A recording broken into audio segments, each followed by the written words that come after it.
De Adolfo Bioy Casares, clave para un amor. Era serio, apasionado. Sin duda un gran artista, muy joven y transparente.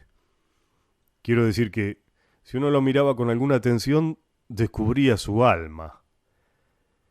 Esta palmaria simplicidad o pureza no creo que cubriera a una íntima penuria espiritual, sino a su juventud.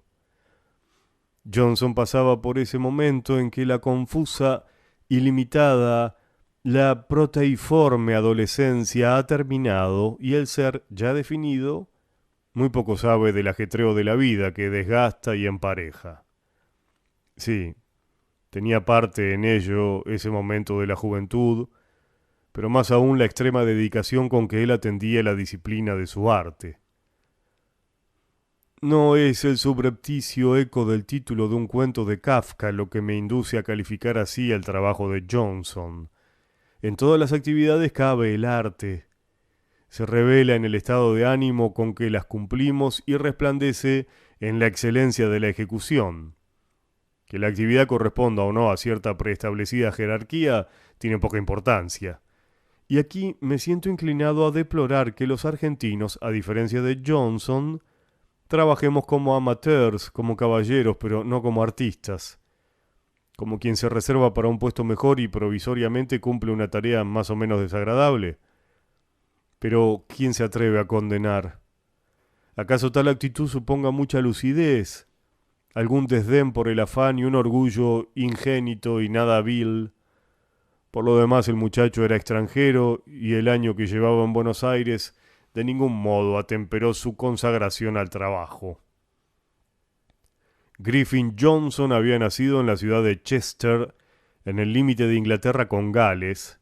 Pertenecía a una familia de trapecistas que provenía de una interminable línea de acróbatas que reconocía como primer antepasado a un señor que hacia 1760 maravilló a Londres cabalgando en 3 caballos a un tiempo. Por la naturaleza misma de su profesión, los trapecistas trabajan en familia. Ante todo, se nace en el trapecio. Un hombre no resuelve de un día para otro dedicarse al trapecio como quien elige una carrera, las armas, los hábitos o las leyes. De niño hay que aprender el arte. Como no hay profesores, hay que aprenderlo de los padres y de los hermanos. Conviene, por último, practicarlo con personas a quien uno conoce como a sí mismo. Cualquier movimiento mal acordado trae la caída y la desgracia. Por cierto que tarde o temprano la desgracia llega. Los trapecios que mantuvieron agrupada a la familia infatigablemente la destruyen. De la familia de Griffin Johnson, él, los padres, los hermanos, sé menos de lo que sospecho, y lo que sospecho se reduce a esto, que nunca pudo formar el grupo de 5 acróbatas, necesario para el gran espectáculo, y que fue diezmada por la mala suerte. En verdad, la mente de todo trapecista es o llega a ser un memorial de caídas y desgracias. Mejor dicho, una especie de palimpsesto en que los hechos registrados están deliberadamente oscurecidos por sucesos ulteriores. Como todos los que toman por oficio el peligro, los trapecistas son supersticiosos. No quieren hablar de los accidentes ni recordarlos. Cuando alguien les interroga sobre el punto, unos niegan que haya verdadero peligro. Allí arriba está el hombre tan seguro como en el ancho suelo, y afirman que solo por su gestión ven peligro los espectadores. Otros, los vanidosos y los soberbios, que por cierto no faltan, admiten el prestigioso peligro, pero insisten sobre la destreza que vuelve improbable la caída. Todos convienen que hubo pocos accidentes en la historia del trapecio. Sin duda, por considerarlos de pública notoriedad, en cierta conversación a la que luego aludiré, Claudia Valserra refirió 2 accidentes del año pasado. Su interlocutor, que los ignoraba, pudo inferir que fueron prácticamente simultáneos, que uno ocurrió en el Circo Medrano de París y otro en Edimburgo, y que por este último Johnson quedó solo y huérfano. He aquí los hechos. En el circo Medrano había caído en un triple salto ejecutado sin red Jim Valserra. A los 4 o 5 días ocurrió el accidente de Edimburgo. Johnson refirió poco después una carta de condolencia con una generosa proposición de unirse a ellos del famoso Gabriel, padre de Jim y jefe del conjunto de los Valserra. El padre, que había perdido a su hijo, evidentemente sentía la necesidad de acercarse, de consolar y de proteger a ese otro hijo, que había quedado solo en el mundo. Como Johnson no concebía la vida fuera de los trapecios, aceptó la oferta, arregló sus documentos, partió a París. Con los Valserra trabajó en Roma, en Nápoles, en Ginebra, en Aix-en-Provence, en Pau, en Londres, en Bath, en Madrid, en Lisboa. Ocupó el lugar de Jim inmediatamente en el espectáculo, poco a poco en el corazón de Gabriel. Hacia 1951, con la troupe, vino a Buenos Aires. Originalmente componían la troupe Gabriel y sus hijos. Muerto Jim, de los hijos quedaron 3. Claudia, una mujer de poco menos de 30 años, de talle recto y flexible, con una cabellera que en los mejores días parecía rojiza, en los peores arratonada, en los indiferentes castaña, con ojos redondos, muy serios, con nariz breve, con manos blancas, suaves, expresivas, muy loca, muy dulce y un secreto que adivino con debilidad por los hombres. Beto, el culto, el cortés, el bien parecido, el ceceoso, el tacaño, Beto, tesorero del conjunto hasta que Gabriel y Claudia descubrieron, sin enojo, con esa diversión que nos procuran a veces las peculiaridades de las personas queridas, que depositaba en cuentas y en acciones a su nombre el dinero de todos. Y por último, Horacio, hijo de otra madre, de pequeño formato, de cabello oscuro, de tez blanca y rosada, con algo de petimetre, de envidioso, aún de malito. Los Valserra acogieron a Johnson con afecto. Debe uno reconocer que si el corazón de Claudia traslucía una particular matriz de admiración y de ternura, y el de Horacio de envidia, Johnson, a pesar de su honesta afabilidad, parecía entre todos ellos distante y solo. Diríase que para él las relaciones humanas eran secundarias, que vivía como los santos y como los artistas para su vocación. No quiero dejar este punto sin advertir que la avergonzada envidia de Horacio era, según quienes podían juzgar, la misma con que antes había mirado a Jim, de modo que se trataba de un sentimiento fraternal. En Buenos Aires, Johnson trabajó afanosamente. En las horas libres, de mañana, entre las funciones, muy tarde en la noche, cuando el público se había retirado y el circo entero dormía, se dedicó a perfeccionar esa infrecuente, letal y última flor de la acrobacia, el triple salto. La armoniosa facilidad del artista fue celebrada por el casi famoso Clemente Marcón, si no en verso, por lo menos en la prosa del cuarto de página que el poeta retiene en un diario de la tarde y que, sordo a las rimas interiores, titula Balcón Ciudadano. Con una fórmula expresiva pero involuntariamente ambigua, Marcón observa que el muchacho vuela y evoluciona por los trapecios como pez en el aire.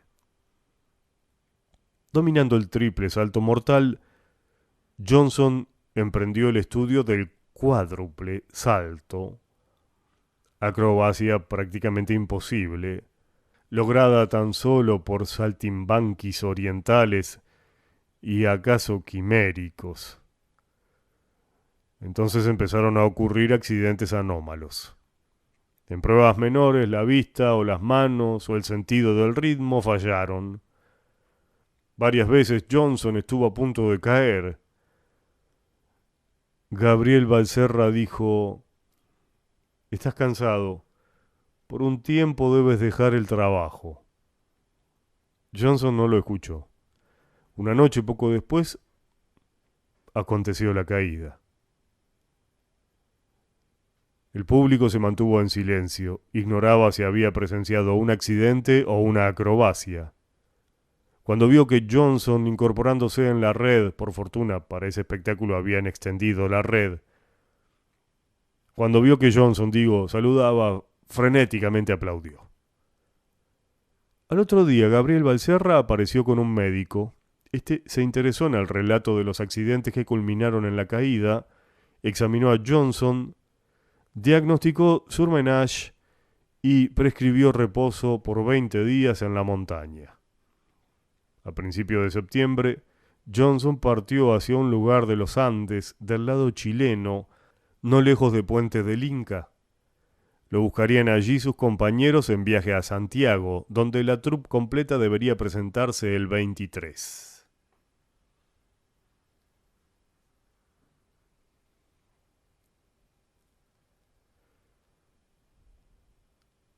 No me dijo cómo fue su llegada, pero imagino que no habrá diferido mucho de la mía. Deja uno el tren, de la estación cruza por un túnel al subsuelo del hotel y un ascensor lo lleva hasta el mostrador titulado Recepción. Mientras presenta documentos y satisface formularios, percibe por los salones adyacentes a huéspedes que rondan con familiaridad y con tricotas. Una instantánea desazón lo invade. Pensar, reflexiona, que muy pronto distinguiré a unos de otros, que opinaré sobre ellos, que de algún modo entraré en sus vidas. Qué increíble, qué deprimente. Se libra de estas consideraciones para seguir a un señor, con una llave, primero hasta el ascensor, después por los corredores del segundo piso. Ya está en su cuarto, le abren la ventana, le preguntan si quiere algo, lo dejan. Se asoma. Alrededor hasta el cielo hay montañas.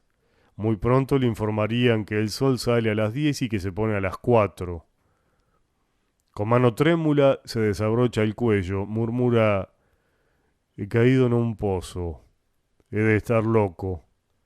Hay que estar loco para alejarse de Buenos Aires. Mira hacia el teléfono. Si no le faltara valor, preguntaría en el acto cuándo pasa el primer tren de vuelta. En ese momento llega un hombre con el equipaje y desprende las correas de las valijas. Como a Johnson, un médico me diagnosticó surmenage y me remitió allí para una cura. Yo no creía en mi enfermedad, soy bastante fuerte y francamente nunca trabajé demasiado. Algo tenía, sin embargo. De pronto me sobrevenía un temblor en las manos, una moderada alternación de calor y de frío, un levísimo sudor. Debo reconocer que estos fenómenos por primera vez fueron acompañados por una vaga pero genuina y honda sensación de beatitud en aquel mismo día de la llegada mientras alineaba los libros sobre la cómoda. Procuré entender esa beatitud. Me dije que hay un particular encanto, no exento de un matiz de tedio agradable, en los lugares de cura. Normalmente en los seres luchan dos tendencias, una espontánea que los induce a no hacer nada y otra inculcada en los primeros años que los lleva a encontrar culpa en el ocio. Cuando parten del lugar de cura, la paz en el alma se ha restablecido. El ocio está sancionado por la autoridad indiscutible del médico. El sentido de la responsabilidad, por lo menos en su triple y desabrido carácter de afán para estar en el yugo, cumplir con el deber, dejar obra, queda en suspenso. El hombre se encuentra en uno de esos raros momentos de la vida, como altos en el viaje, en que la obligatoria ocupación es alimentarse, olvidar las preocupaciones, reposar, tomar sol. Que el mundo juzga esto necesario, lo proclama el hotel del lugar, con su costosa, compleja, considerable realidad. De cada uno se desprende allí un poco de calma y de aburrimiento, y todo está envuelto en un halo de indolencia, como una casita en una bola de cristal. Una brisa entró por la ventana y estremeció las cortinas de Cretona. Algo en mí también se estremeció. Para sacar fuerzas de la debilidad murmuré: Le vent se lève. Il faut tenter de vivre. Por de pronto cerré la peligrosa ventana. Después dejé mi cuarto y partí a reconocer el hotel, que era muy grande, una suerte de monstruosa cabaña de piedra y de madera barnizada. Y cómo pude olvidarlo, de cuero dentro, totalmente de cuero.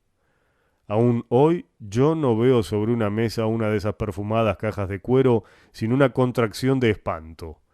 ¡Qué profusión! ¡Qué lujo! En todo lujo palpita un íntimo soplo de vulgaridad.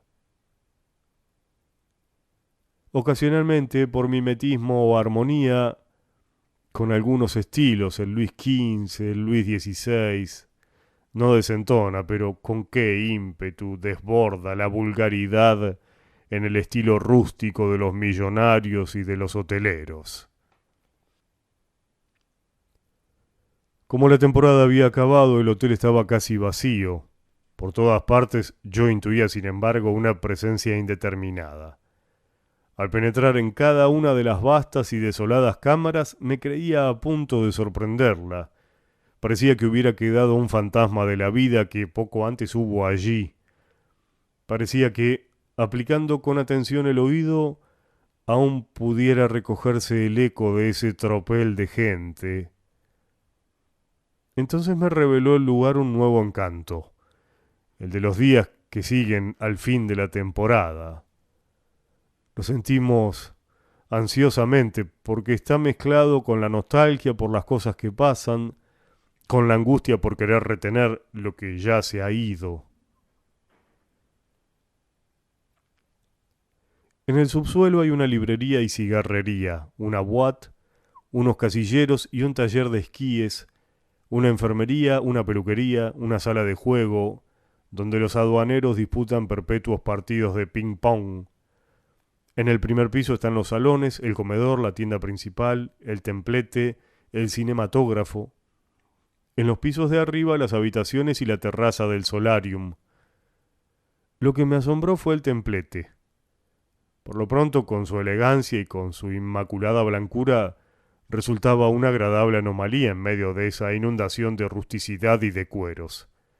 Era greco-romano, pagano, tan pagano que, según me enteré después, el sacerdote que venía de Río Blanco lo desdeñaba y oficiaba la misa en el cinematógrafo.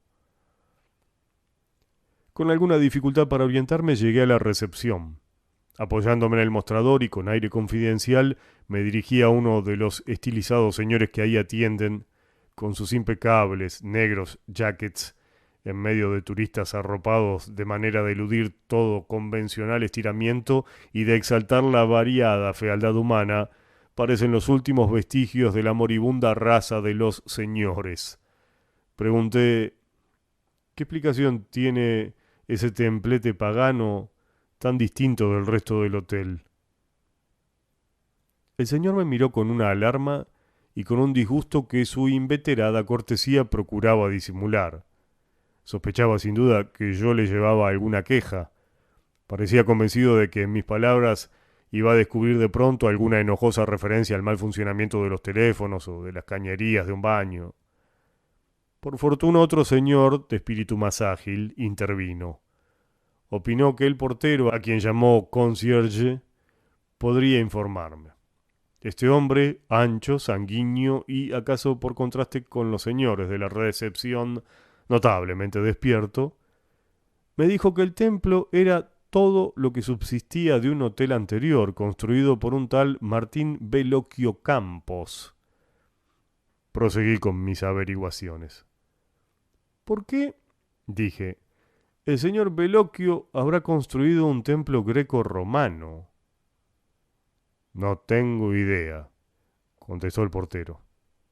También levantó un teatro abierto a la antigua en Valparaíso, donde bailan óperas al aire libre en noches de verano, y otro en Punta Arenas, que no se terminó y todavía hoy es una ruina. Me dijeron que por un tiempo andaba envuelto en una vulgar toga de esas que llaman sábanas y que si usted lo veía lo tomaba por un fantasma. Era un hombre de lo más religioso, medio carnicero, que llevaba corderitos a ese altar tan blanco y viera cómo lo ponía.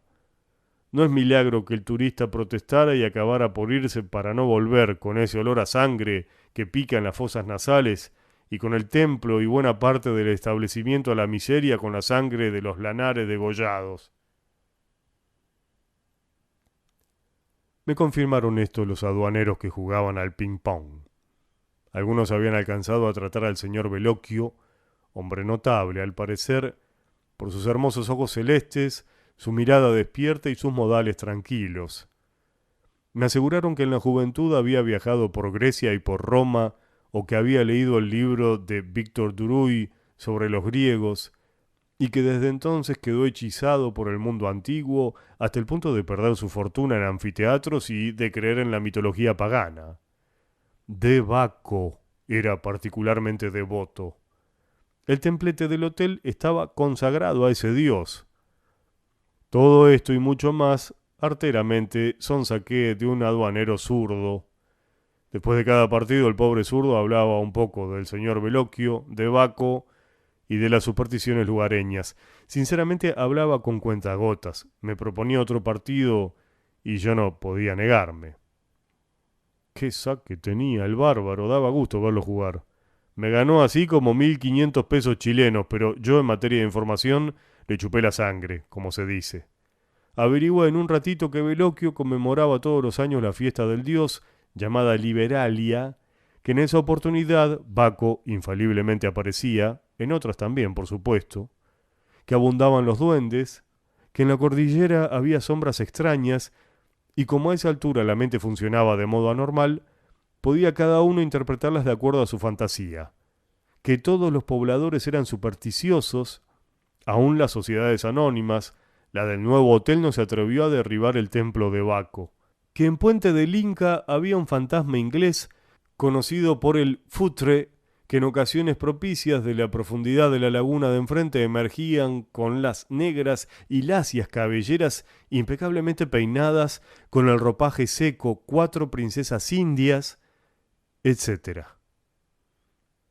En la biblioteca, insignificante, reunida con un criterio casual, encontré la enciclopedia hispanoamericana. Recorrí 2 o 3 volúmenes en busca de referencias a Baco y a las Liberalia. Sobre estas festividades leí: era aquel un día de liberación, nada estaba vedado y se toleraba que los esclavos hablaran libremente. Por cierto, leí mucho más, pero todo, por conocido o previsible, resbaló de mi memoria. En aquel día de la llegada, cuando salí del hotel y bajé a la laguna, algo me sobrecogió. No advertí en el acto la causa. Luego el ingeniero Arriaga me señaló que no había pájaros. Lo que me había sobrecogido era el silencio insondable de un mundo sin pájaros. Tampoco había otros animales, con excepción de los perros que tenían para sus trineos los carabineros. Estos vivían en un refugio que servía de aduana, situado a 3 kilómetros de distancia. No había más población que el hotel, la estación ferroviaria y el refugio. Las altas y abruptas montañas que de muy cerca rodeaban el lugar, aunque parcialmente cubiertas de nieve, aquella tarde me parecieron sombrías. Ansioso de huir de ese encierro, entré en el hotel. Sentí algún alivio. A mi regreso había en los salones más gente que a la mañana. Después descubrí que nadie o casi nadie se levantaba antes de la 1 y que muchos lo hacían a las 3. Aquella vida recordaba un viaje a bordo. Como al comienzo del viaje, mirando a los demás, uno pensaba con descreimiento y con pereza: vamos a conocernos. Y como en un viaje, la prevista fatalidad operó. Después de 3 o 4 días en que anduve solo y por cierto no muy cómodo conmigo, ni muy feliz, conocí a todo el mundo. La sociedad de esa gente no era estimulante, pero en ningún momento deploré no haber seguido el consejo del general Orellana, de la señora González Salomón y de tantos otros que me repetían: aprenda a jugar a la canasta y al bridge. Sin esos recursos las tardes se hacen muy largas, hay que matar el tiempo. El viejo general Benito Orellana era uno de los pilares del aburrimiento de la temporada. Calvo, con la frente fugitiva, con los ojos pequeños, con las orejas enormes, con el rostro rasurado, tenía la expresión de un conejo. Yo me le acerqué pensando, es un técnico, tiene conocimientos concretos, con él aprenderé algo. Para la conversación debo preferirlo a las señoras que al fin y al cabo son meros filósofos que especulan sobre los temas eternos de la vida y del alma. Voy a preguntarle cómo se dirige una gran batalla. Le pedí su opinión sobre el Alamein. Voy a disertarle sobre su especialidad, declaró. Con rápidas afirmaciones ponderó la preeminencia de la estrategia alemana, de los jefes alemanes. Los nombres que citaba, reparé después de un rato, eran de generales de la guerra del 14. Bruscamente anunció: he cumplido 82 años. Nunca estuve enfermo. La salud y la longevidad es una herencia de mis mayores que trato de administrar prudentemente. El primer día de frío doy la espalda a Buenos Aires y huyo a la falda. El primer día de calor me corro hacia aquí. Mantengo esa disciplina desde hace 30 años. 30 años. Una vida. Ahora ando preocupado porque esta vez vine antes de tiempo. Cuando el general anunció voy a disertarle sobre los deberes del escritor nacional, deberes de patriotismo, me pasé al obeso, lampiño sin mentón, y con 3 papadas ingeniero Arriaga, quien, según el mismo general, había sido allá en su lejana juventud un hombre interesante, un rey sin corona del Buenos Aires noctámbulo, un fiestero, que se embarcaba en su yacht Bagatelle con una troupe de bailarinas desnudas. El ingeniero me explicó: no sabe lo que me gustaría caminar por las afueras. Hay otro aire, como decía un doctor amigo. Pero me limito estrictamente a los corredores del hotel. No traje bastón. El bastón de forma no permite caminar con la flexión correcta. Pero vaya usted a caminar por las afueras sin bastón. ¿Dónde se mete si lo ataca un perro? No toda la gente, exigua para la inmensidad del hotel, pero bastante numerosa, era como el viejo general y como el ingeniero obeso. Había un grupo de muchachas muy jóvenes, vestidas con tricotas esculturales y con ajustados pantalones de esquiar, a quienes me propuse redimir de unos mozalbetes cargosos, cuya técnica de galanteo, que practicaban continuamente, consistía en hacer ruido y en correr por los cuartos. Aunque no eran lindas, las juzgué refrescantes como un vaso de agua de Apolinaris bebido en ayunas. Por cierto, a las mujeres les sobraba la vertu du diable. También había una señora chilena del buen lado de los 40 años, rubia, hermosa de piel, que graciosamente empezó a hablarme frente a uno de los ventanales que daban a la laguna. Nieva, dijo. Es verdad, contesté. Es raro en esta época, afirmó. Casi estamos en primavera. Me parecía la persona más agradable de las que entonces vivían en el hotel. Hubiera querido conocerla, pero inexplicablemente una gran pereza me invadió. Con denuedo no logré pasar de 3 preguntas esparcidas con un largo silencio. ¿Es usted chilena? ¿Va a quedarse algunos días? ¿Estuvo en Buenos Aires? Desde el bar en que bebía un perpetuo vaso de gin, el viejo Sanders, con su cara roja, me miraba burlonamente. Me irritó que se permitiera mofarse de mí ese caballero que había pasado una vida de lujo ocioso, pagado por el trabajo de sus antepasados. De buena gana le hubiera dicho, como al perrito caniche de una amiga: hijo de perros de circo, que para hacerlo bailar en las patas traseras había que ordenarle: acuérdese de sus antepasados. Pero Sanders no hubiera obedecido. Era un Don Juan en receso. Estaba siempre junto al mar o en la montaña, vestía con colores violentos, tenía algo de fantoche y de marino. Tomé té con la señora González Salomón, a quien procuré comprar con la pregunta: ¿me permite llamarle Irene? Con Arriaga y con Griffin Johnson. La señora, agitando su redonda cabecita de títere en el extremo de un pescuezo de dromedario, al que las arrugas volvían humano, nos confió: cuando yo era joven en estos lugares no había más que gente conocida. Bajó la voz y miró alrededor. En cambio ahora se pregunta una, ¿de dónde salen estos mamarrachos? ¿Qué origen tienen? Pedí al cielo que la señora no descubriera, por lo menos hasta que yo me levantara de la mesa, que Johnson era un acróbata. Con Johnson llegamos a ser bastante amigos. Aquella tarde cuando partió la señora le hablé de su profesión. Aunque poco locuaz, era inteligente, conocía y quería su trabajo, de modo que nuestras conversaciones resultaban siempre instructivas. Todo lo que sé de circos lo debo a él. No comprendo por qué se le ocurrió aprender a esquiar. Arriaga o algún otro imbécil había dicho que las pistas, con la persistente nevada, estaban de nuevo en condiciones. Procuré disuadirlo. ¿Para qué interrumpir esta rutina? Aburrida, tal vez, pero tan reparadora. Después de la infancia no se aprende nada. Abrumados con palos y esquíes, a golpes, aprendemos solamente que no tenemos equilibrio, que no sabemos caminar. Johnson desoyó estas justas reflexiones y, como parece vituperable rebatir cualquier iniciativa, por tonta que sea, y abogar por la inactividad, bajé con él hasta el sótano y lo acompañé hasta el mismo reducto del profesor de esquí. Era este un héroe de la guerra llamado Hinterhofer, un hombre colérico y orgulloso al que la gente perdonaba todo por respeto a sus hazañas y a lo mucho que había padecido. Hay que ver cómo nos trató. Cuando Johnson le dijo que queríamos aprender a esquiar, nos echó en cara que la estación había terminado. Das Ende, finis, bald là.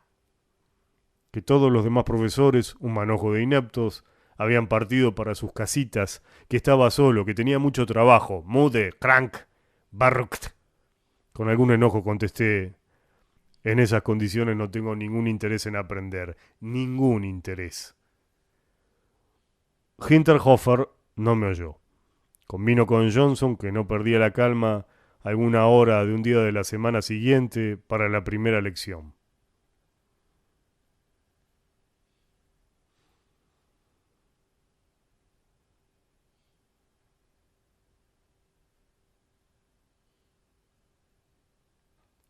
Una noche vimos en el cinematógrafo una película titulada El cartero llama dos veces. Otra, El baile de máscaras. Esta última trataba de un tema conocido. En una ciudad italiana, ya por el siglo XV, irrumpe la peste. La corte se encierra en el castillo, en lo alto del monte, y se entrega a la frivolidad y al desenfreno, mientras abajo la plebe muere. En un baile de fantasía, en el castillo, por supuesto, aparece una máscara maravillosa. ¿Quién es? ¿Quién es? Preguntan las damas. Pronto lo saben. Es la peste. Yo sospecho que la llegada de los Valserra sublevó la sensibilidad de Irene González Salomón. Sin duda estimó que ese avance era intolerable, pero debía de estar secreta y maternalmente enamorada de Johnson porque no protestó. ¿Qué digo? En más de una ocasión la sorprendí atendiendo con monerías a Beto y a Horacio y platicando sobre interminables tés con Gabriel. En verdad, Gabriel tan delgado, tan silencioso, con el breve bigote gris y con ese fondo de sabiduría y de dulzura en la mirada, era mucho más distinguido que el resto de los que estábamos allí. Si esto fuera poco, agregaría que en una comedia inglesa a Gabriel le tocaría el papel de coronel o de juez. Con Claudia Valserra la señora nunca se avino a pactar.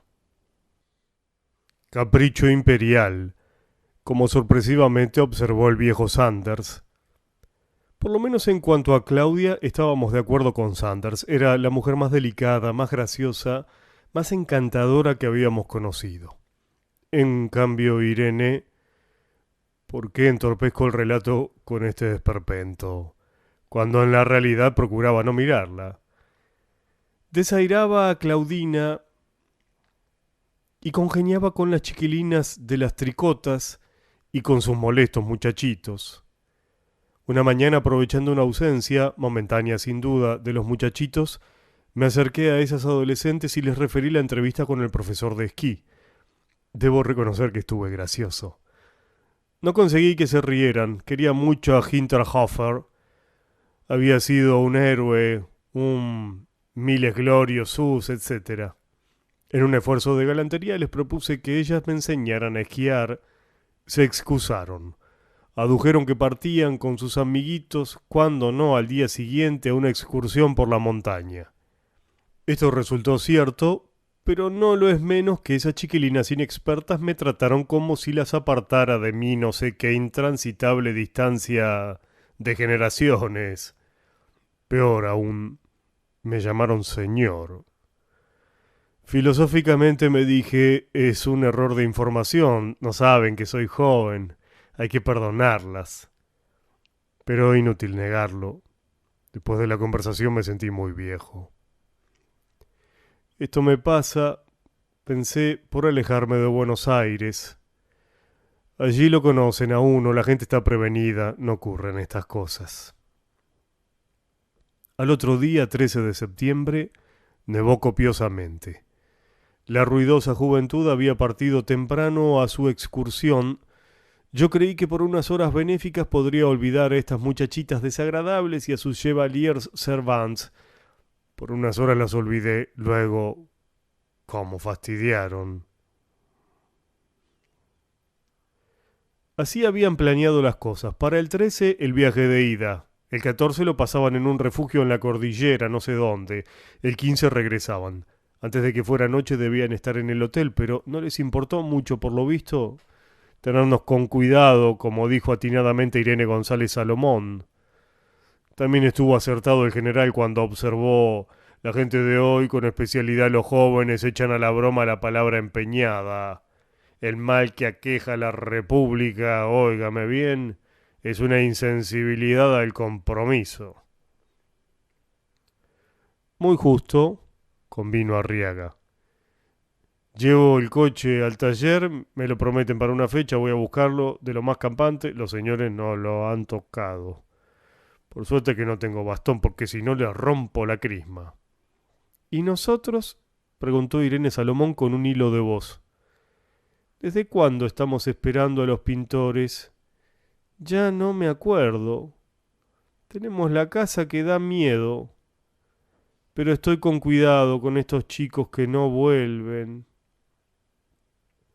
Por los chiquilines pasamos una noche de sobresalto, salvo yo que después de presenciar por segunda vez en 4 días el baile de máscaras me retiré a la cama. La mayor parte despiertos y no pocos intentando sin ningún éxito expediciones de rescate que a escasos metros debían regresar precipitadamente para no perderse en el viento blanco. El 16 aún caía nieve, pero con menos intensidad, de un modo casi tenue. Algunos buscaron a Hinterhofer para organizar debidamente un grupo de esquiadores que salieran en demanda de los muchachos. No lo encontraron. Sanders y Johnson partieron hacia el refugio de los carabineros. Al cabo de 2 horas regresaron con noticias alarmantes. De ese lado no podíamos esperar auxilio. En el refugio quedaba un solo guardia. Los carabineros y aún los aduaneros habían partido a socorrer a un tren detenido por la nieve en plena cordillera.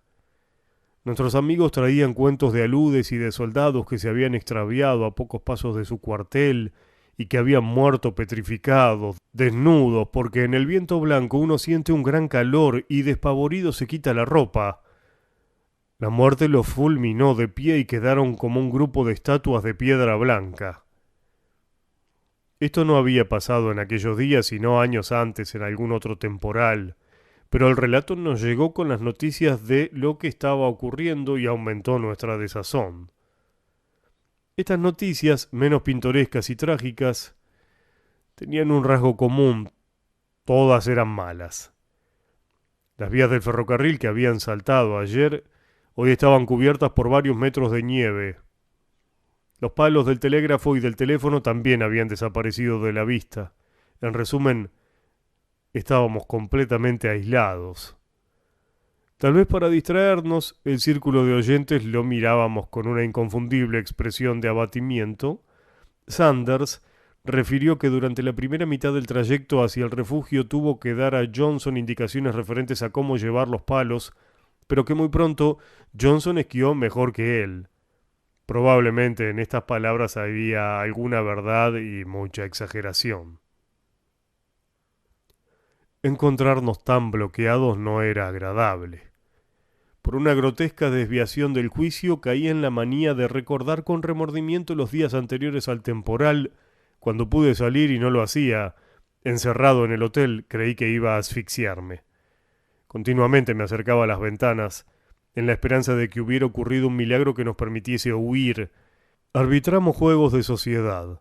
Se daba a cada uno un papel y un lápiz. Uno escribía sin que nadie las viera 3 preguntas, los demás en sus papeles ponían las respuestas. Después leíamos en voz alta las preguntas y las respuestas. Las encontrábamos cómicas. En las mías noté cierta propensión pornográfica y mucha idiotez. Las más poéticas eran las de Claudia. Jugamos también a la busca del tesoro. A las 4 de la tarde la nieve llegaba al segundo piso. A la noche escatimaron la luz con el pretexto de que las reservas de combustible eran insuficientes. Hubo algún caso de coramina, desmayos más o menos auténticos, pero yo asistí como si no pasara nada con un breve puñado de fieles a la segunda representación de El cartero llama 2 veces. Con tal que no sean más que 3 o 4, exclamó alguien. Las bromas que hicimos aquellos días. A veces nos recuerdo a todos nosotros con lástima. Sanders comentó: el baile de máscaras tiene la culpa de lo que está ocurriendo. Enseguida comprendí que esa película era de mal augurio. Entre nosotros aparecerá también una presencia misteriosa. Al final sabremos quién es y moriremos. Es el espíritu de la nieve. Sí, nuestras bromas eran pésimas. Con todo, cuando quise excusar la última de Sanders y empecé a decir este marino o don Juan en desuso, Claudia me interrumpió.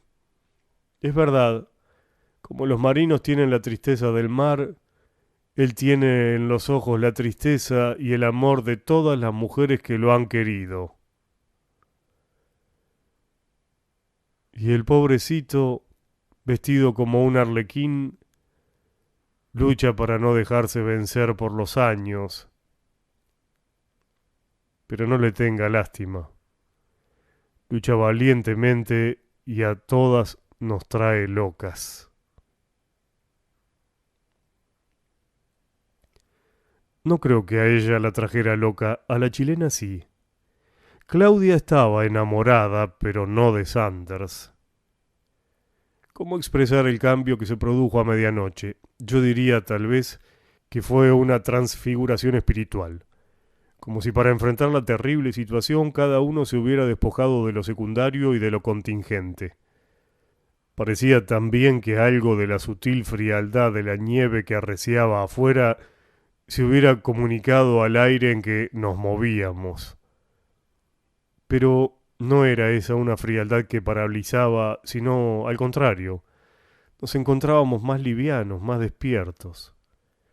En efecto, aquella fue una noche de actividad y muy pocos nos retiramos a la cama. Al otro día Claudia me refirió las cosas. Yo la escuchaba embelesado, con tal desprendimiento de toda pasión personal, que entendí de una vez por todas que mi papel en la vida es acaso el de un cronista, sin duda el de un espectador, nunca el de un actor. Claudia, la encantadora, Claudia me hablaba de alegrías y de temores que sentía por causa de otro, y yo no sufría. Cuando el reloj luminoso de la recepción dio las campanadas de la medianoche, Sanders conmovió a los presentes con el anuncio de que a la mañana partiría en busca de los muchachitos. Johnson dijo que él iría también. Gabriel quiso acompañarlos, pero Sanders le preguntó ¿cuándo esquió por última vez? En Interlaken, en 1927. Va a darnos más trabajo que ayuda, dijo Sanders y no lo aceptó. El general declaró con sequedad y firmeza: voy a disertarle sobre la proyectada expedición de rescate. Ya que el profesor salió a buscar a esos muchachitos del diablo, me parece inútil que ustedes arriesguen el pellejo. Ni Sanders ni Johnson lo escucharon. El general continuó: hay que ser lógico. Nosotros estamos bloqueados en un lugar determinado. Ellos están perdidos en un lugar indeterminado. Salir para nosotros es difícil, encontrarlos improbable. Dejen que los niños vengan al hotel.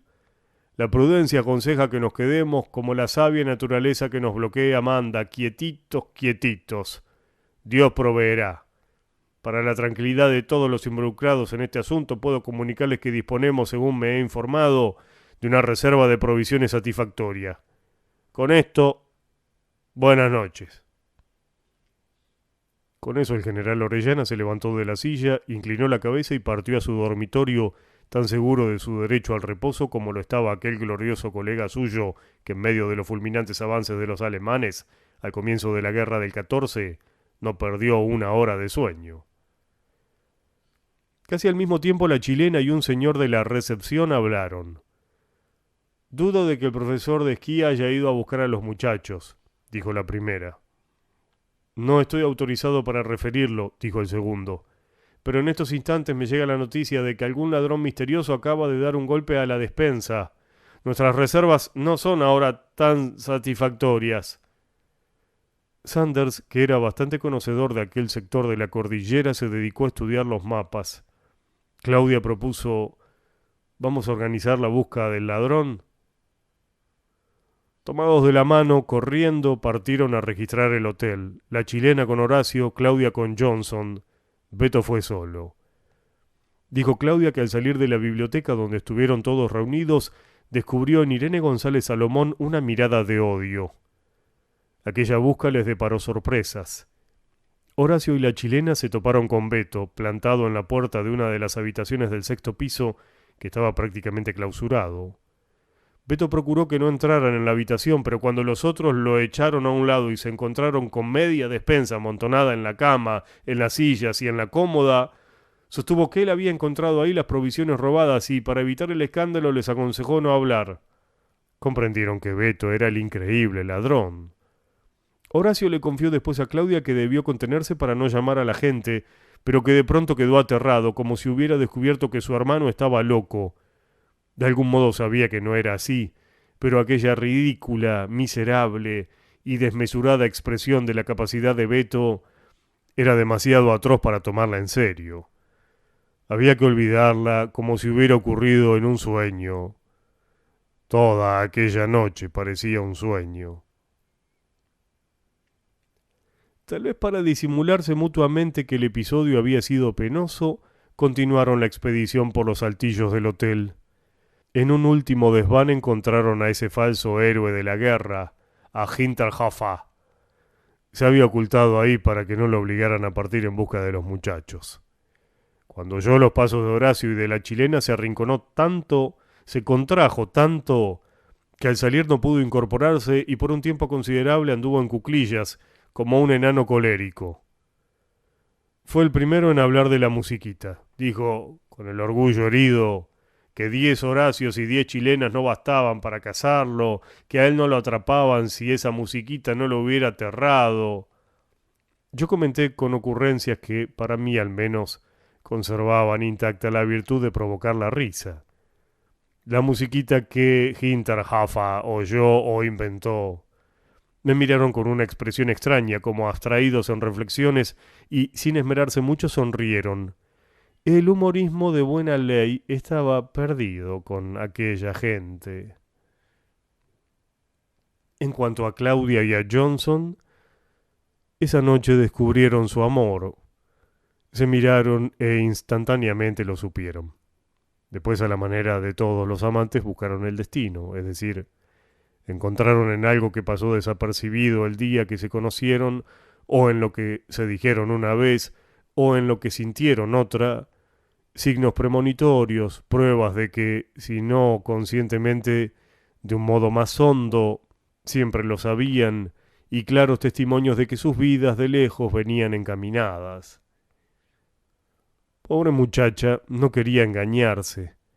En su conversación conmigo reconoció que en otras ocasiones creyó estar enamorada, que no había sido fiel a nadie, que siempre se dejó llevar por la esperanza de encontrar algo maravilloso o por la curiosidad, o por una generosa modestia. agregué yo procurando interpretarla, por el escrúpulo de no darse importancia.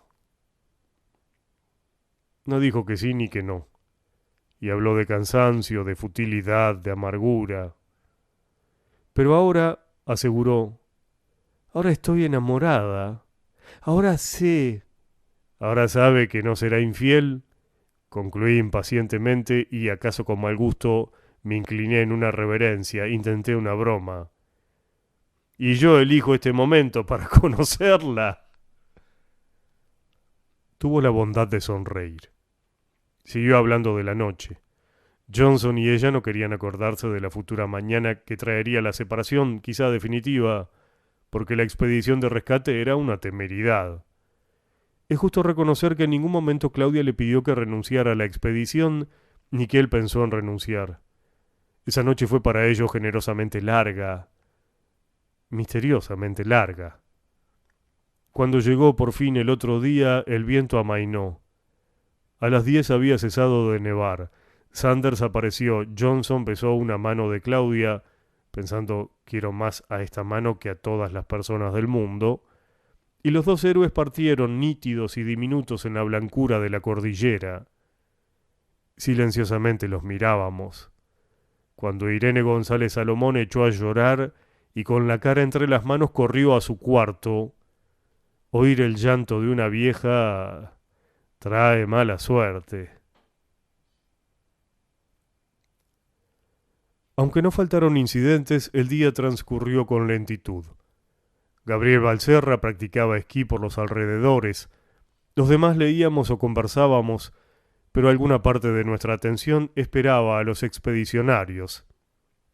Claudia me refirió su vida, la de Johnson, el accidente de Edimburgo, el del circo Medrano y los episodios de la noche, procurando que las ocasiones en que lo nombraba parecieran justificadas, naturales o fortuitas. Irresistiblemente habló de Johnson. La gente se reunió a la tarde en el bar.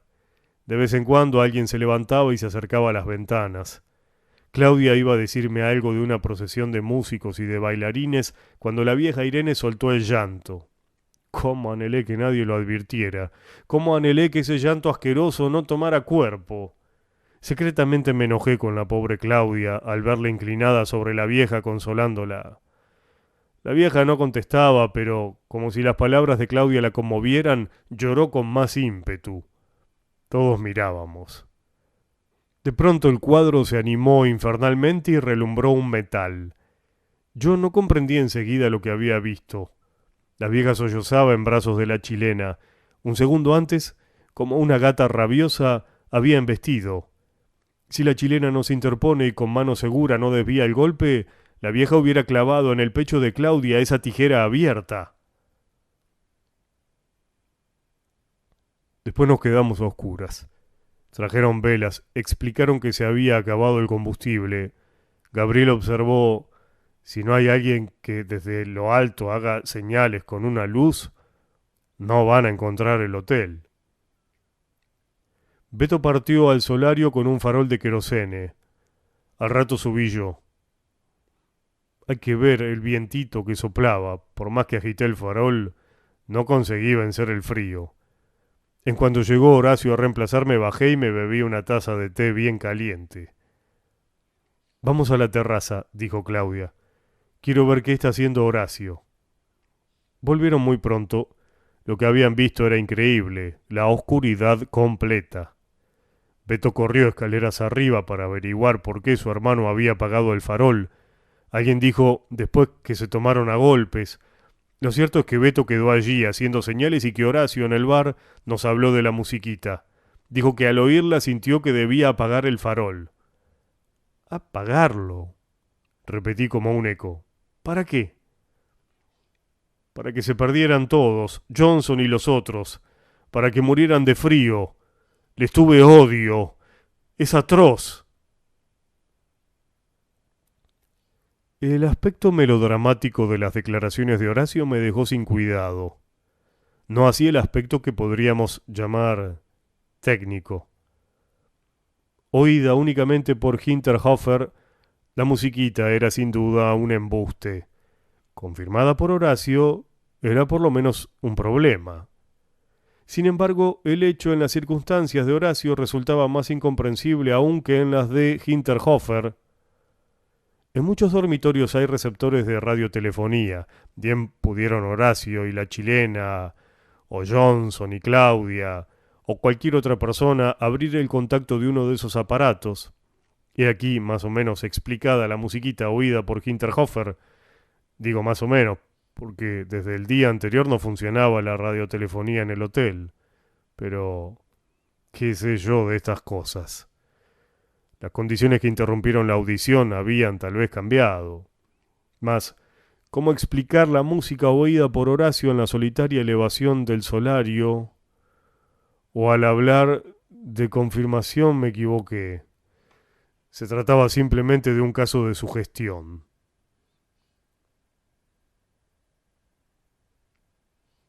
La chilena preguntó dónde estaba Gabriel. Contra mis formales protestas, anunció el general. Calzó el esquí y dijo que los expedicionarios estarían llegando, que se iba al encuentro y se fue. Persona respetable, pero un tanto impulsiva para mi gusto. En medio de su temeridad, Gabriel no había perdido la lucidez. Yo diría que adquirió una virtud adivinatoria. En efecto, muy pronto encontró al grupo que penosamente regresaba de la montaña. Con termos de café caliente los reanimó y en ese último kilómetro de mortal fatiga los ayudó a alcanzar el hotel. Como un perrito enfermo, una de las muchachas gemía suavemente, otra reía y otra se revolcaba por el suelo. Sus amiguitos no parecían mejor. Olvidémoslos con indulgencia. Todo el mundo abrazaba a Sanders y a Johnson.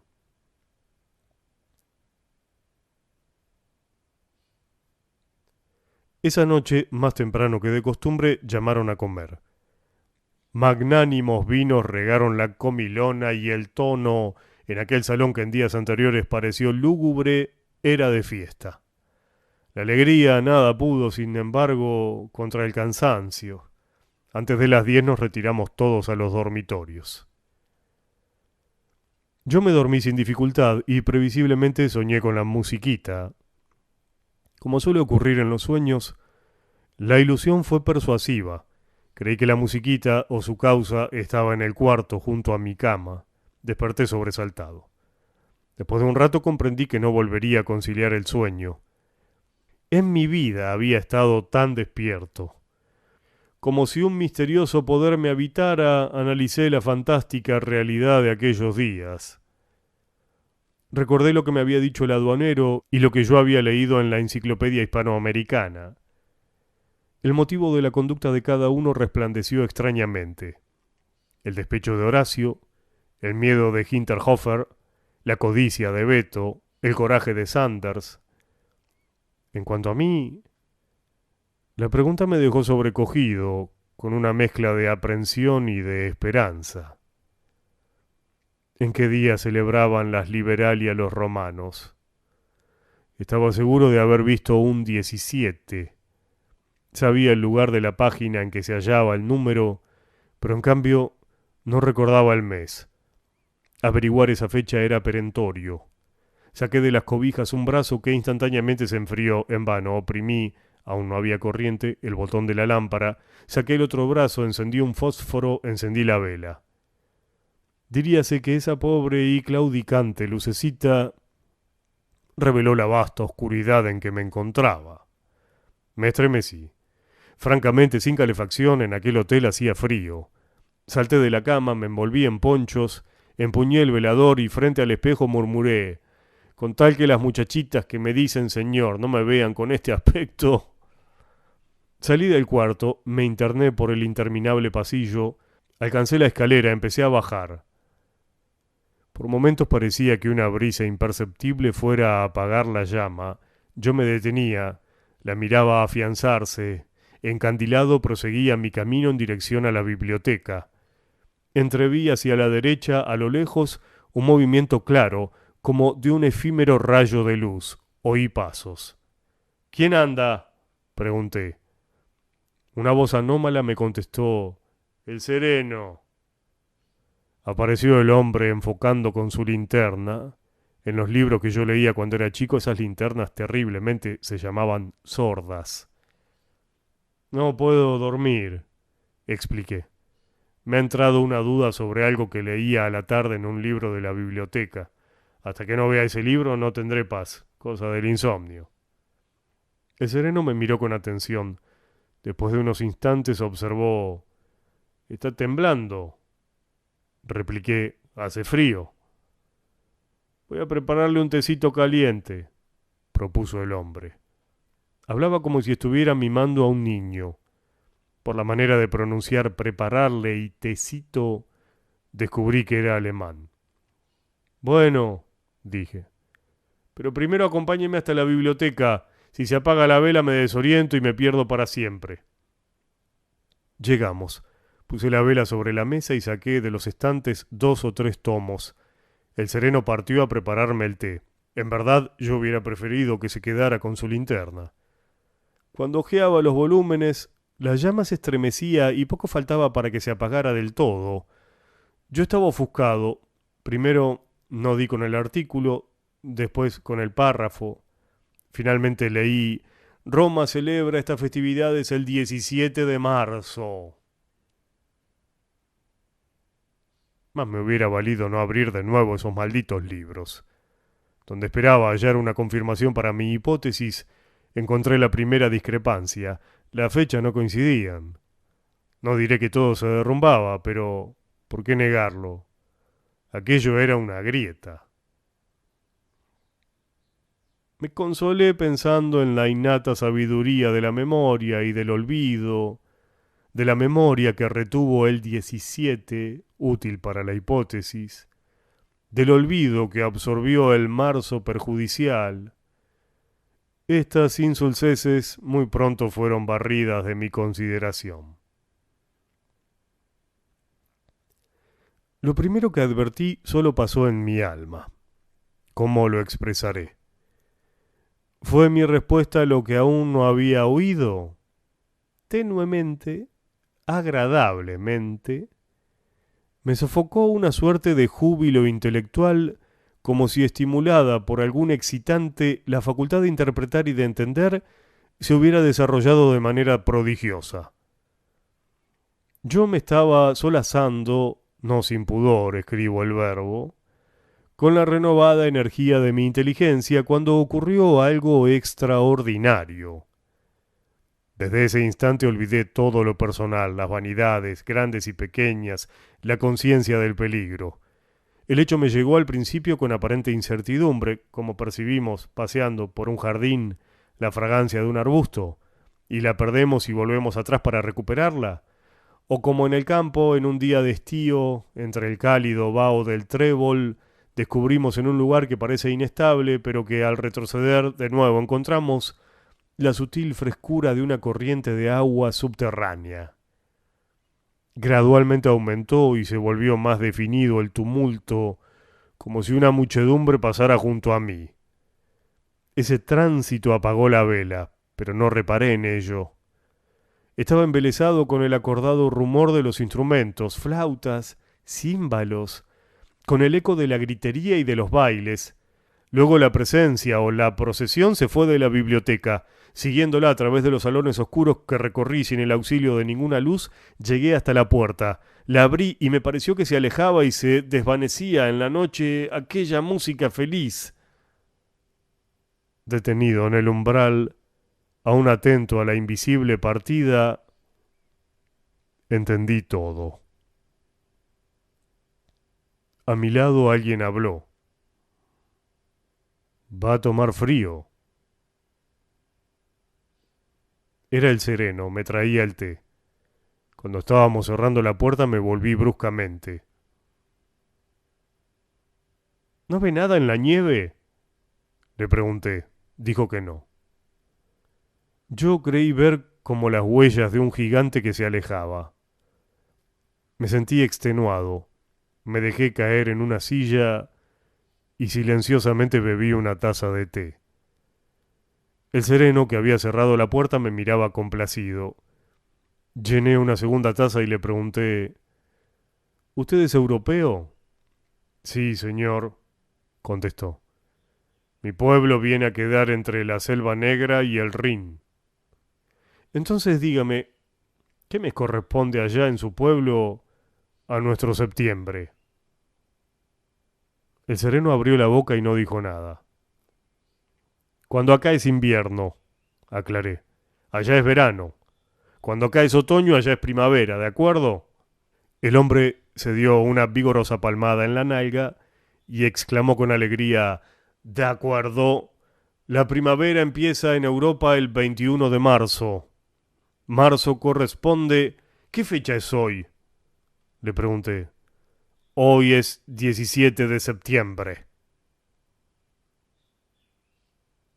A un tiempo miramos el reloj luminoso de la recepción. Marcaba las 12:03. Mientras el sereno, riendo benévolamente, corregía su afirmación anterior y repetía «Es 18, es 18». Yo pensé, las fechas coinciden. Nuestro 17 de septiembre corresponde al 17 de marzo del otro hemisferio. Para nosotros en estos momentos concluye el día en que los romanos celebraban las Liberalia, las fiestas en honor del dios Baco. Acabé de beber el té y me fui a dormir. A la mañana desperté con la urgente necesidad de explicar mi teoría. Lo principal, me dije, es conseguir un oyente capaz de avenirse con estas ideas. De lo contrario todavía va a resultar que no ha ocurrido nada. Voy a buscar a Claudia y, si no la encuentro, a Johnson. En el hall, que parecía el salón de un barco poco antes de llegar a puerto, se había amontonado la gente. Cada uno cargaba con 2 o 3 valijas, con varios abrigos, con mantas y con ponchos. Carabineros chilenos daban órdenes. Por una sola puerta dejaban salir. Apostados ahí, a todo viajero lo obligaban a despojarse del equipaje, salvo la valija más chica y un abrigo. Todos pugnaban hacia la salida. «¿Qué pasa?», pregunté al general. «Los carabineros van a llevarnos en trineo hasta donde llega el tren. La primera tanda sale dentro de 10 minutos, la segunda dentro de 1 hora.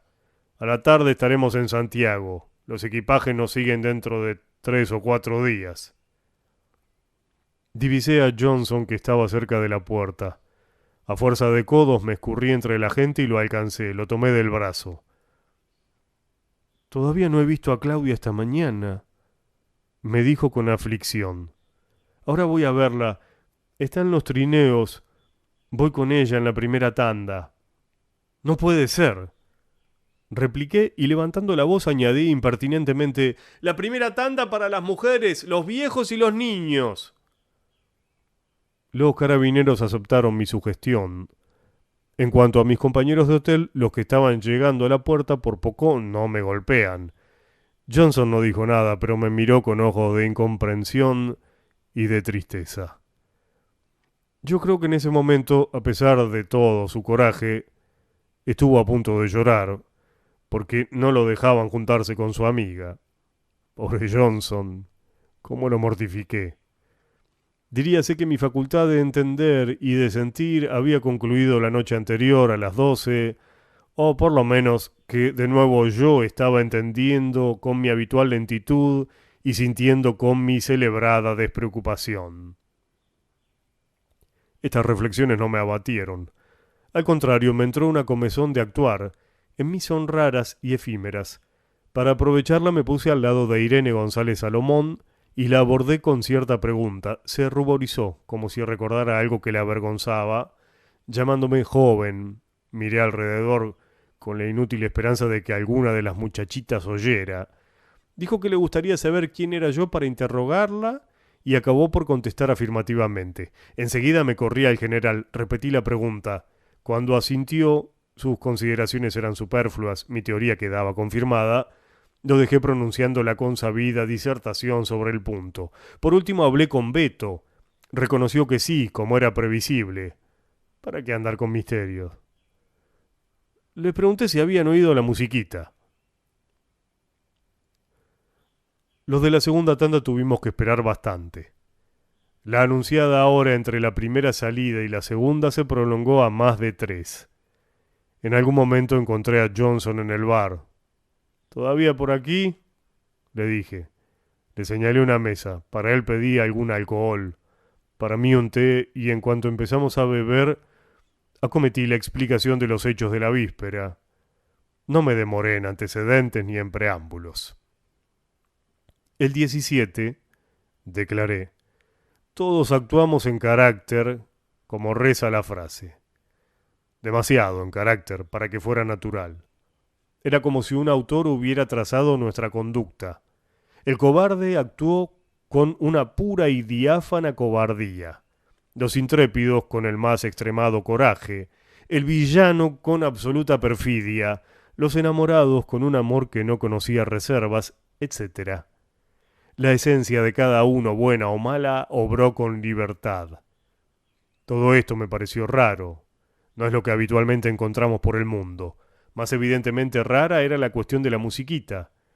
Cuando Hinterhofer alegó la musiquita para justificar el espanto que lo paralizó, intenté un comentario burlesco, según creo bastante gracioso. Apenas obtuve unas desganadas sonrisas. Pero, ¿cómo la gente iba a reír? Lo que yo entonces ignoraba era que todos, en algún momento, habían oído la musiquita.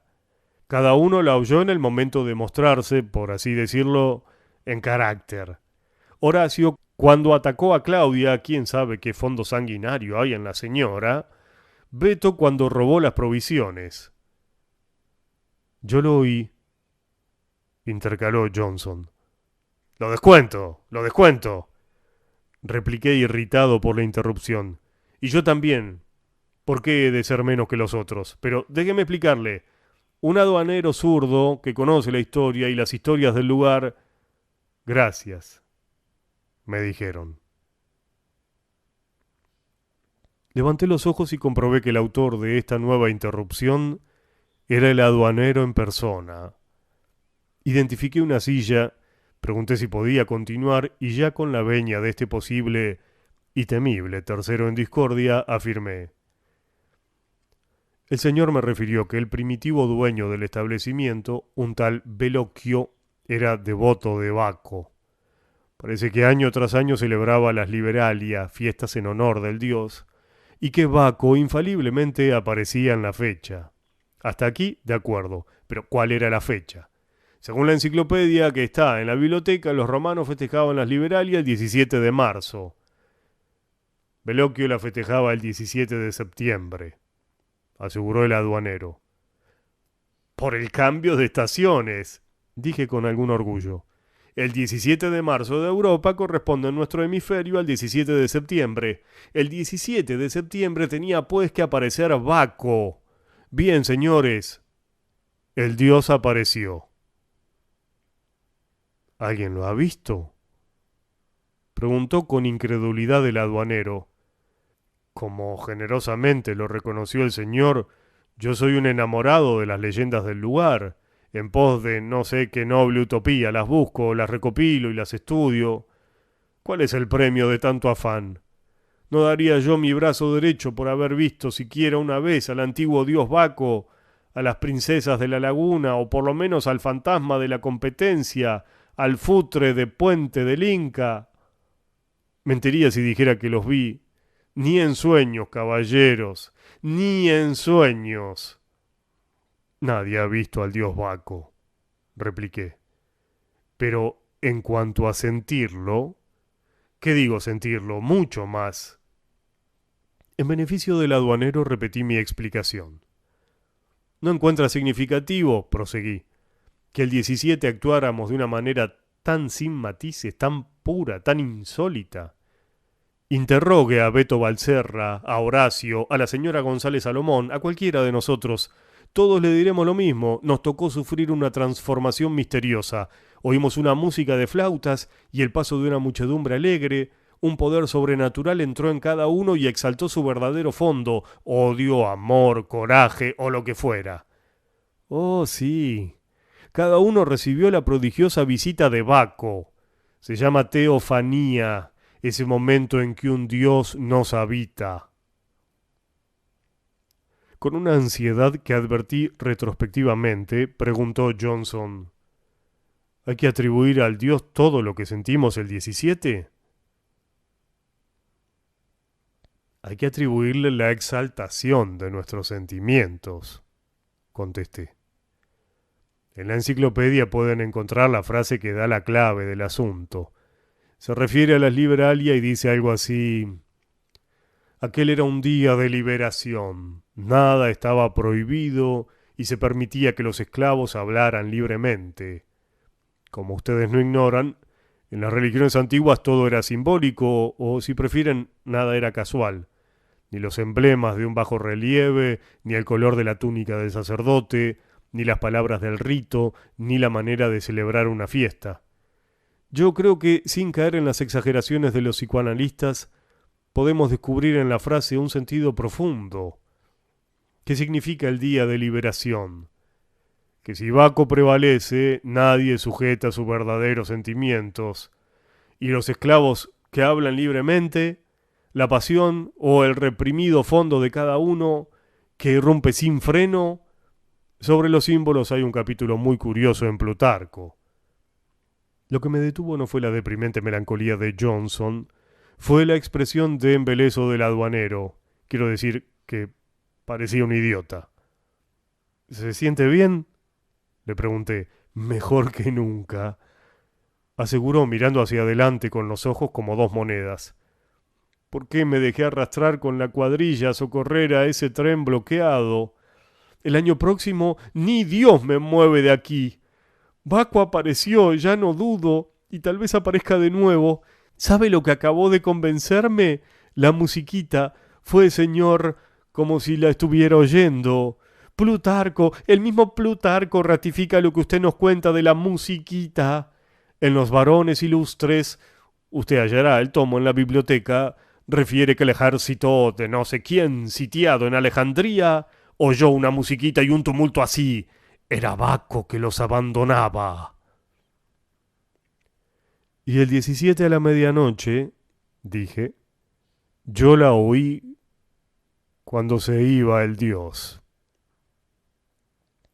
Ahora me queda la nostalgia. Mientras duró esa visita fui inteligente. Ahora he vuelto a mi acostumbrada pobreza. Fui como pude ser en la juventud.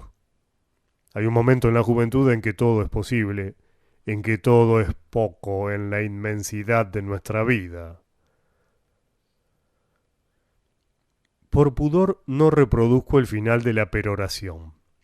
Barajaré las rutinas, las renuncias que me habrían consumido y, en sentido figurado, lloré por lo que pude ser. En verdad me pareció que yo era digno de lástima.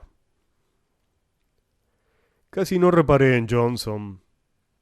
Primero envanecido por mi prodigiosa explicación, luego, sensible a mi presunto infortunio, no reparé en las dudas y en la ansiedad con que lo abrumaba. Indudablemente mi cuarto de hora de inteligencia había pasado. ¿Cómo no vi que lo entristecía? Yo estaba sugiriéndole que su amor no era más que la exaltación de un dios transitorio. Tal vez Johnson se preguntó si cuando mirara de nuevo a Claudia encontraría en ella el mismo encanto y la misma luz. Y también, por contradictorio que parezca, si Claudia no estaría de nuevo atenta a los otros hombres. Aunque Johnson era muy apasionado, tal vez no fuera tarde para decirle que el amor de ellos dos no había sido una aventura pasajera, que solamente a lo genuino Baco glorifica. Pero empleado como estaba en mí mismo, ¿cómo iba yo a socorrer a nadie? Al rato partimos los de la segunda tanda. Nuestro progreso fue lento y entrecortado. Hubo muchas etapas breves, muchas demoras largas. En alguna solitaria estación nos quedamos un tiempo que me pareció infinito. Nos dijeron que en determinado punto, ya no recuerdo el nombre, nos reuniríamos con los de la primera tanda, pero cuando llegamos, con varias horas de retraso, ya se habían ido. Johnson me preguntó por qué Claudia no lo habría esperado. No supe qué contestarle. Entramos en Santiago de noche. Ahora, al recordar las cosas, Me parece que la impaciencia por llegar que Johnson al principio había mostrado hacia el final de nuestro viaje se gastó. Al recordar su cara ensimismada, pálida y afligida, sospecho que el pobre tenía miedo de encontrarse con Claudia y descubrir que su amor había sido una ilusión. Me preguntó a qué hotel yo iría, le respondí con vaguedades. Sentirlo cerca, siguiéndome con aquellos ojos compungidos como un perro lúgubre, me resultaba insufrible. Yo hubiera preferido la muerte a escuchar en ese momento sus problemas. Estaba tan cansado. Quería que me dejaran en paz. Quería llegar a mi cuarto y echarme a dormir.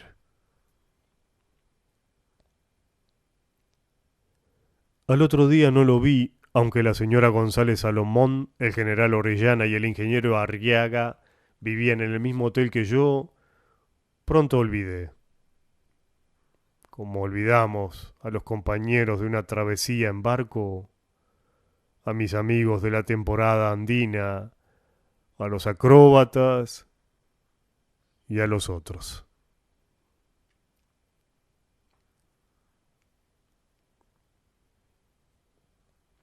Una mañana encontré en la peluquería al general y me invitó a acompañarlos a la señora González Salomón y a él a la función de estreno del circo. ¿Cuándo es? Pregunté. Esta noche. Contestó. Me excusé. Y esa misma noche, cuando oí desde mi cuarto a la vieja que entraba por los corredores llorando, supe el final. No me levanté a averiguar lo que había ocurrido. Cerré los ojos, me tapé con las mantas y, despierto, esperé al otro día. Es horrible oír el llanto de una vieja que llora como una niña. Es de pésimo agüero. No tuve que esperar el diario para saber que Johnson había caído al ejecutar su cuádruple salto.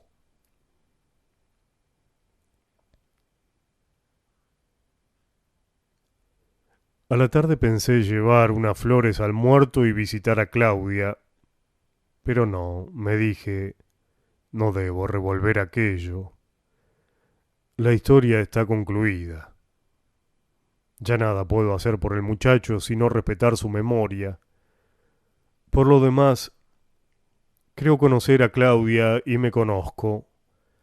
Me pareció de buen gusto evitar el toque cínico para el final. Ahora me queda alguna nostalgia de Claudia, que es encantadora, y de aquella noche en que sentí en mí al Dios y a mis facultades agigantadas, con las que tengo, modestas como son, narré los hechos. Así cumplo mi deber en la vida, que, según parece, es el de contar cuentos.